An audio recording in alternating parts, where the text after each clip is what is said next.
Hi, my question's for Sasha, and I wanted to know how your real-life relationship with your family informs your performance. It actually does help quite a bit because my family immigrated from Russia, and I was still a kid. I was about 6 years old when we came over. I grew up in Canada, and I was waiting for that. A couple out here, I can smell it. So there's the immigrant experience. There's, we were a minority growing up, so there's definitely dynamics in my upbringing that informed the character for sure. Thanks. Next, hey, how you doing? Hi, my question is for James. How did you go about trying to separate yourself from playing Spike to creating this new fabulous character of Barnabas in a whole new fandom?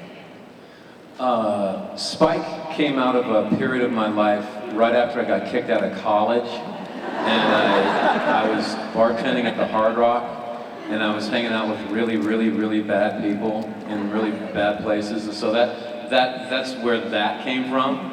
I guess where Barnabas ended coming from was really my dad. As a Methodist minister, so my dad never blew anybody up. So it's just different chapters of my life and different people that you just kind of start with. Yeah, good question. Hey there. Will we see the younger versions of characters from Battlestar, or perhaps you mentioned their families? Especially interested in seeing young Dr. Cottle. Young Dr. Cottle. That's a great idea, actually.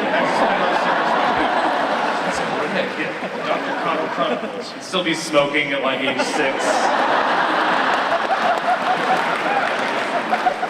Right now, we don't have any plans for that. I think it's one of the danger zones of the show is to get too cute and to start, oh, and here's so-and-so's dad, but I'm not saying that we'll never do it, but it's not really at the forefront of our storytelling. Yeah, you're looking for like the bullseye opportunity. If you're going to do it, it has to really be unexpected, and it's too easy to kind of fall victim to that.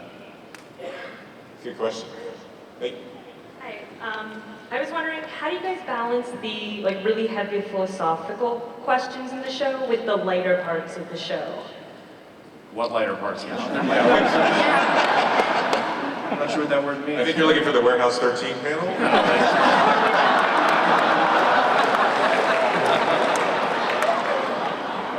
Sorry. It's tricky. It's something it's hard even to find how we do that sort of thing, and it's up to the writer of that particular episode and the director of that particular episode to sort of figure out what the rhythm. It's mostly something to do in the cutting more than anything else. Yeah, I mean, Jonas Pate, who's sort of our third partner on the show, and is our directing producer, is I think really adept at that, at finding humor and finding irony and finding little bits of business within scenes that not only may not be out-and-out jokes that make you laugh, but that humanize the characters, and even in dark moments or tense moments. I mean, there's a great moment in an upcoming episode where, under fire and having been accused of being terrorists, Daniel and Amanda are hiding by donning these completely goofy Caprica Buccaneers hats and costumes, and the whole thing is just absurd, and that's the kind of thing Pate does a lot, is just sort of colliding something slightly absurdist with an otherwise really tense situation. Next, hey. Can you talk about the way that marriage is portrayed in the Caprica universe?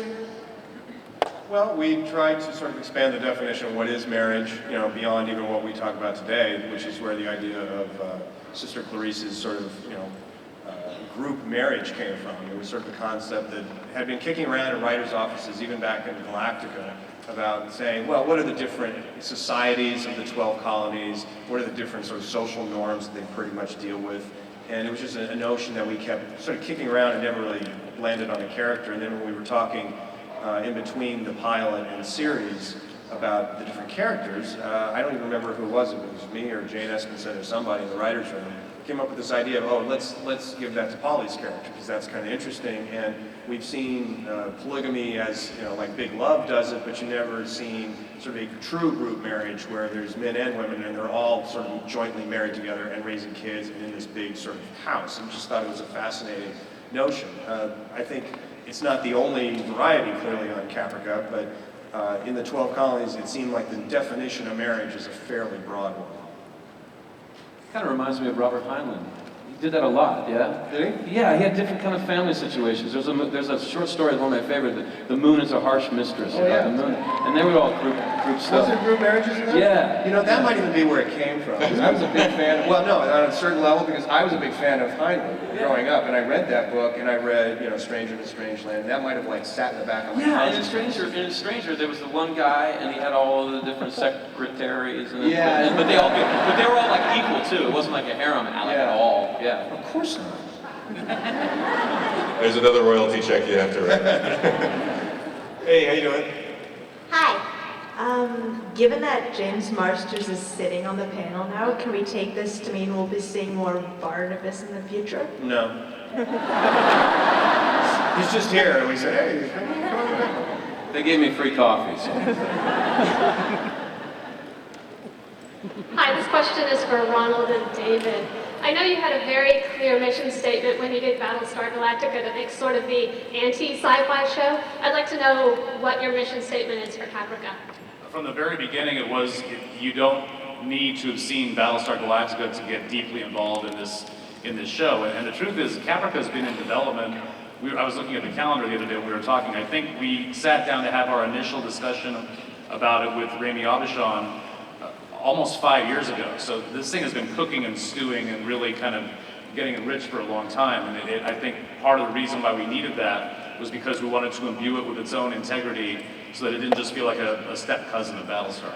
And it's worth just noting as a side note that, you know, one of the forgotten people and the unsung heroes of the show is Rami Abishan. Yeah, he came to us with the idea. Without Rami, if he hadn't come to Universal and pitched an idea of doing a show about artificial intelligence and sitting down and co-writing the pilot, you know, we wouldn't be where we are today. It's always, you know, give Rami a hand of applause. Yeah. Even though he's not here.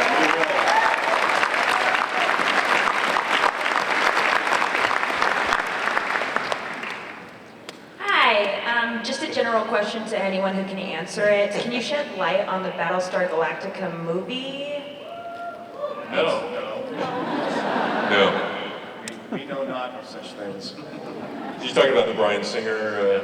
I know what she's talking about. I know I was talking to you. I was talking to them. Are you guys going to be in it? That's a joke. Hi, I was wondering, since you had this established storyline with Battlestar Galactica, is it hard to like reconcile that with like being creative and telling your own new story?